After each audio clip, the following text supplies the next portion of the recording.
भारतीय संविधान के किस अनुच्छेद में उल्लेख किया गया है कि मौलिक अधिकारों से असंगत या उनका अनादर करने वाले कानून अमान्य हो जाएंगे? तो इसका जवाब है अनुच्छेद 13 में। निम्नलिखित में से किस वर्ष में महात्मा गांधी के नेतृत्व में खेड़ा में किसान आंदोलन हुआ था? तो वर्ष 1918 में। भारत में शहरीकरण के स्तर को कुल आबादी में शहरी आबादी के प्रतिशत के संदर्भ में मापा जाता है। Option number 2। अगला प्रश्न है, दंत स्वास्थ्य से संबंधित निम्नलिखित में से कौन सा कथन गलत है? तो इसका जवाब है टूथपेस्ट जो आमतौर पर अम्लीय होता है दांतों की सड़न को रोकता है। तो ये वाला कथन है गलत। बाकी जो कथन सही है वो है कि शरीर का सबसे कठोर पदार्थ दांत का इनेमल होता है जो कि कैल्शियम हाइड्रोक्सी पेटाइड से बना होता है।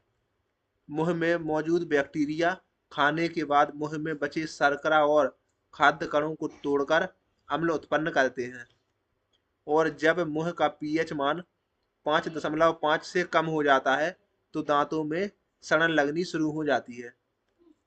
अगला प्रश्न है, राज राजा प्रथम जिन्होंने 985 ईस्वी में सत्ता संभाली थी और जो दक्षिण भारत के सबसे शक्तिशाली राजाओं में से एक थे, उनका संबंध किस राजवंश से है? तो ये थे चोल राजवंश से। निम्नलिखित में से कौन सी नीति आयोग से प्रतिस्थापन से पहले भारत में अंतिम पंचवर्षीय योजना थी? तो इसका जवाब है 12वीं पंचवर्षीय योजना, जो की थी 2012 से 2017 तक। अगला प्रश्न है, नाद स्वरण वाद्य यंत्र डैश द्वारा बजाया जाता है? तो इसका जवाब है शेख चिन्ना मौला द्वारा। राजा रेड्डी निम्न में से किस नृत्य शैली से संबंधित है? तो यह है कुचिपुड़ी से। सूर्य कुमार यादव निम्नलिखित में से किस खेल से संबंधित है? तो इसका जवाब है क्रिकेट से। निम्नलिखित में से कौन सा वर्ष सरफेरी अधिनियम से संबंधित है? तो इसका जवाब है वर्ष 2002। लोकसभा में अनुसूचित जातियों के लिए कितनी सीटें आरक्षित हैं? तो इसका जवाब है 84 सीटें। ग्राम पंचायत शब्द का उल्लेख भारतीय संविधान के निम्नलिखित में से किस अनुच्छेद में किया गया है? तो अनुच्छेद 40 में। Option number 4। लोकसभा और राज्यसभा की संयुक्त बैठक के लिए भारतीय संसद के डैश कोरम की आवश्यकता होती है? तो इसका जवाब है 10%। निम्नलिखित में से किसने 1876 में सुरेंद्र नाथ बनर्जी के साथ मिलकर इंडियन एसोसिएशन नामक संगठन की स्थापना की थी? तो इसका जवाब है आनंद मोहन बोस ने। 2011 की जनगणना के अनुसार निम्न में से किस केंद्र शासित प्रदेश की जनसंख्या घनत्व सबसे कम है? तो अंडमान और निकोबार द्वीप समूह का।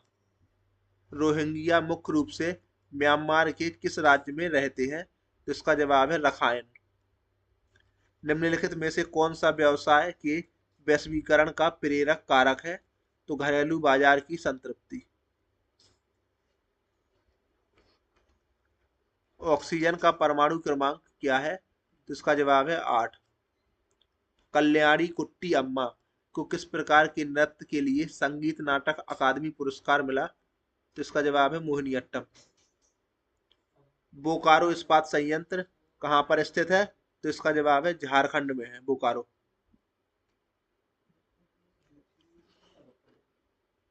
अंग्रेजी उपन्यास लिटिल वुमेन निम्नलिखित में से किस लेखक ने लिखा था?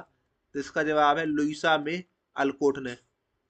1950 में भारत के पहले गणतंत्रता दिवस कार्यक्रम के दौरान विशिष्ट अतिथि रहे राष्ट्रपति सुकर्णो किस देश के थे? तो इसका जवाब है इंडोनेशिया के।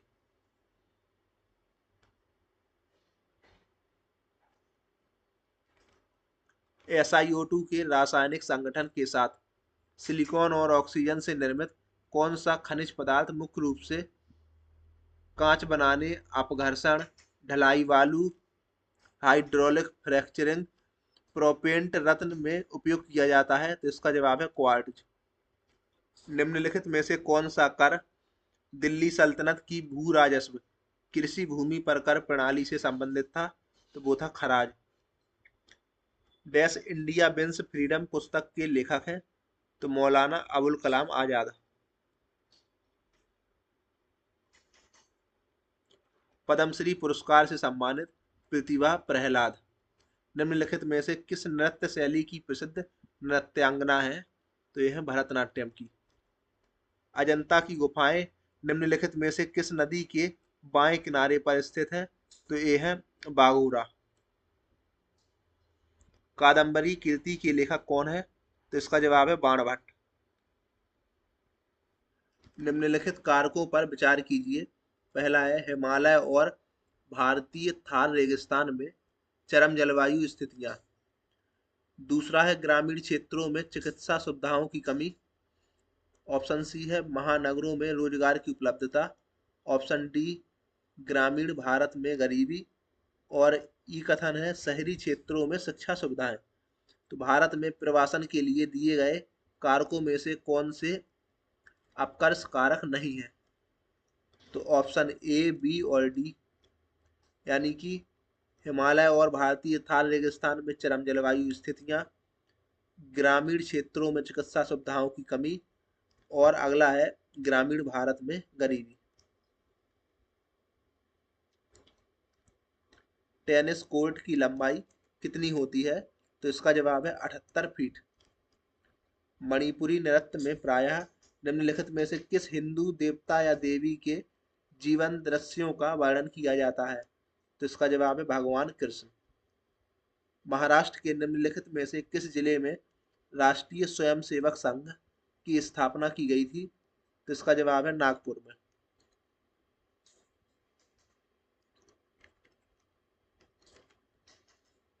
खाद्य प्रसंस्करण में मक्के के पौधे से प्राप्त किस विविध घटक को पानी या रस के साथ मिलाया जाता है और उबालकर फिलिंग बनाया जाता है और उत्पादों को एक चमकदार अर्ध स्पष्ट फिलिंग दिया जाता है? तो इसका जवाब है कॉर्न स्टार्च। जूनागढ़ शिलालेख निम्नलिखित शासकों में से किससे संबंधित है? तो ये है रुद्रदामन प्रथम से। स्वतंत्रता के बाद पहले राष्ट्रीय खेल निम्न में से किस शहर में आयोजित किए गए थे? तो ये हुए थे लखनऊ में। 1910 में मध्य भारत में डैश विद्रोह शुरू हो गया? तो इसका जवाब है बस्तर विद्रोह। संविधान में भारत के राष्ट्रपति के चुनाव की विधि कहाँ के संविधान से ली गई थी? तो ये ली गई थी आयरलैंड के संविधान से। मदन सिंह चौहान जिन्हें गुरुजी के नाम से भी जाना जाता है डैश के एक लोक और सूफी गायक है? तो यह है छत्तीसगढ़ के। बांग्ला किस भारतीय राज्य का एक लोकप्रिय फसल उत्सव है? तो इसका जवाब है मेघालय।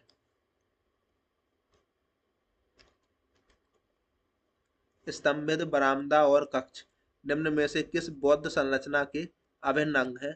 तो यह है अजंता की गुफाओं के। निम्न में से क्या भारतीय मानसून को आकार देने में महत्वपूर्ण भूमिका नहीं निभाता है? तो इसका जवाब है पश्चिमी विक्षोभ। बाकी जो भूमिका निभाते हैं वो है तिब्बती पठार, अंतर उष्णकटिबंधीय अभिसरण क्षेत्र और जेठ धारा। नॉन स्टिक तवे पर डैश की परत चढ़ी होती है? तो इसका जवाब है पॉलीटेट्राफ्लोरोएथिलीन। Option number 2।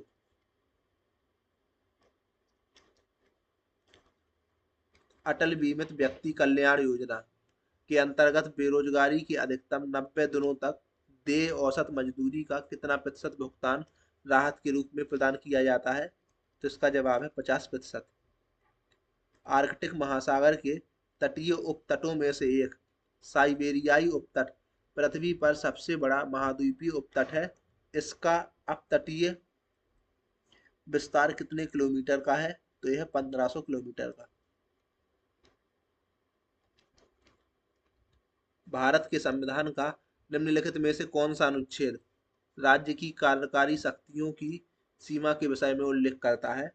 तो अनुच्छेद 162।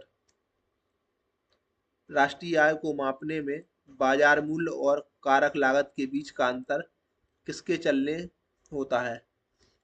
तो इसका जवाब है निवल अप्रत्यक्ष कर। जब सरकार मुद्रा की आपूर्ति में वृद्धि करना चाहती है तो वह सरकारी बॉन्ड खरीदती है। मौलिक अधिकारों के प्रवर्तन के लिए सरकार को आदेश और निर्देश कौन दे सकता है? तो सर्वोच्च न्यायालय और उच्च न्यायालय।